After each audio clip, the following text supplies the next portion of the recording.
This ain't the Tupac story you hear in documentaries or see on the big screen. This is the story the streets remember. A night when truth met violence, and a rap concert turned into a manhunt. It was the early 90s. Milwaukee was cold. The streets were colder. But the MECCA Arena was on fire. Spice One, Scarface, MC Eiht, and Tupac, all performing on one legendary night. But this wasn't just any concert. Somewhere in the crowd were known Chicago gangsters, street figures tied to a tragedy that hit the nation hard, the murder of 11-year-old Robert "Yummy" Sandifer. Yummy was a child soldier, 11 years old, caught in the cycle. He killed a young girl on gang orders, then got executed by the same gang he repped.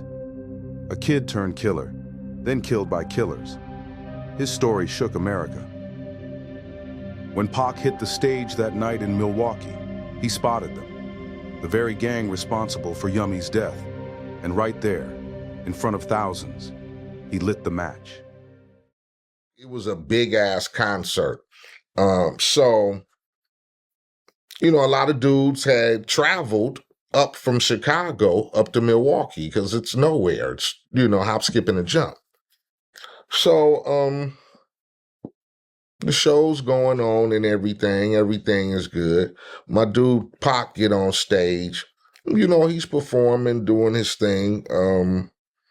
And he stopped the music. He started going through one of his, he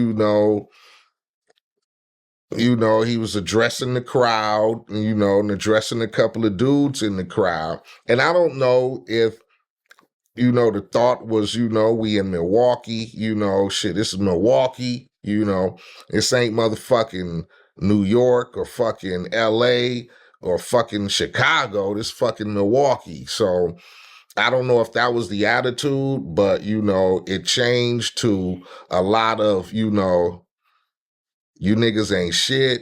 We the real niggas. Fuck y'all niggas. We this and we that. And that offended a lot of niggas in the audience. You get me? Because a lot of these niggas are from Chicago. You get me? And a lot of them, I'm talking about, it's probably 100 niggas there up from Chicago. So I don't know, the pistol came out, there was a shot in the air, and then next thing you know, dudes start hopping on stage like, so it broke out into where it was like the whole crowd just rushed the stage and rushed the backstage. There was about 100 GDs in my dressing room because, they felt really offended about the Tupac thing. And at the time, I was really close with a lot of dudes from Chicago. So I was trying to calm the scene down. I had to stand up on the table because, like I said, it was about 100 niggas in my dressing room, and everybody's looking for which way did he go, where they at. So I'm trying to calm dudes down and tell them to chill. It didn't happen. So we got escorted out, and it looked like the whole city of downtown Milwaukee. It was just 1 million people just running around. They rushed the hotel. It's like a tidal wave, man. The crowd was stunned. The gangsters, furious. Bottles flew. Words turned to war. The show ended in pure chaos. Backstage turned into a war zone. Chicago gang members stormed dressing rooms looking for Pac. Security scrambled. Promoters panicked. But Pac had already dipped out the back. The hunt didn't stop there. Hours later, the same crew found out where Pac was staying. They hit the hotel like a hurricane, trashing rooms, busting down doors, flipping furniture, ready to kill. Pac survived that night, barely. But what he said on that stage left a mark. He risked his life to speak the truth, to call out the street code that kills its own. He stood up for Yummy and every kid like him. Man, we was in fucking Milwaukee. I don't know if this is in my book, but we was in Milwaukee one time, man, and Pac got out of line with some niggas in Milwaukee, And them niggas came up to that hotel and they towed that motherfucker up. Damn. Shit. But they shoot it up or they just... I don't know what they were doing down there, but Pac wanted to go out there. I say, nigga, you better sit your motherfucking ass down right there. He wasn't afraid of death. He was afraid of silence. And that night in Milwaukee, he made sure the streets heard him. I went out there, they be looking out for me, but they be gang, so like the one set want me to be down with them, and the Blackstones want me to be with them, and GDs be with them, but yeah, I had to run it with them in Milwaukee because that was when that little kid died, Yummy Sandifer.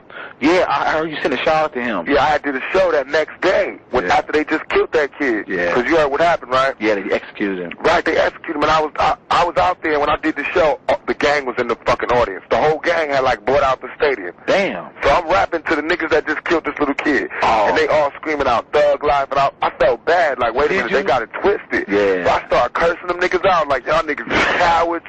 Y'all niggas cowards. Y'all killed that kid. Y'all niggas is punks, man. I hate all you niggas. I heard all you. Them niggas start throwing shit. We had shit out in the stadium. Damn. It was tough, man. The whole gang tore up the whole neighborhood. But then I started getting letters from that area where all like the mothers, the girls was writing me like, thank you for doing that, because everybody's scared of these niggas. See, that's what I want to do. That's right. I wonder if these gang niggas ain't gonna get straight, then I want to take them out the gang. That's real. Because if they don't, it's making trouble on us. Yeah, because if you ain't part of the solution, then you part of the problem. No doubt. And therefore, you gonna be trying to whack us anyway. No doubt. See what I'm saying? So shit, you know, business as usual. That's how I feel. Some stories are written in headlines. Others are whispered through the alleys. This was one of them. The night Tupac confronted the streets and lived to rap another day. This was one of many street stories presented to you by Street Legendz. Real street legends. Real stories. Raw truth. If you want to hear more stories, then like and subscribe now.